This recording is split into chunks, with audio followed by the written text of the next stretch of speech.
The effects of the recent November storm are still ongoing, impacting both homeowners and hunters. As Newswatch 16's Carrie Kearns discovered, the woods were relatively quiet for rifle bear season this weekend due to the heavy snowfall.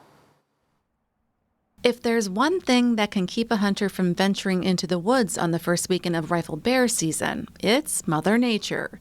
According to Graham Roan, a black bear technician with the Pennsylvania Game Commission, the recent snowfall has made accessing hunting spots difficult. We are seeing some large snow totals. We've heard up to 15 to 20 inches in some spots. So access to the spots that are hunted is limited at this point, as well as the visibility with the snow on the trees yesterday was pretty hard. Roan also notes that although the harvest numbers are low, this is expected given the current weather conditions.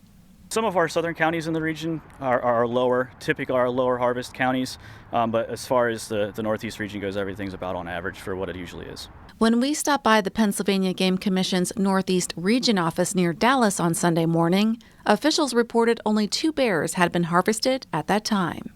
We usually have more towards the tail end of the day until guys get their bears out of the woods and get here to the check station. It does take some time. More than 60 bears have been harvested in Luzerne-County so far this hunting season, but there is still time for hunters to head into the woods.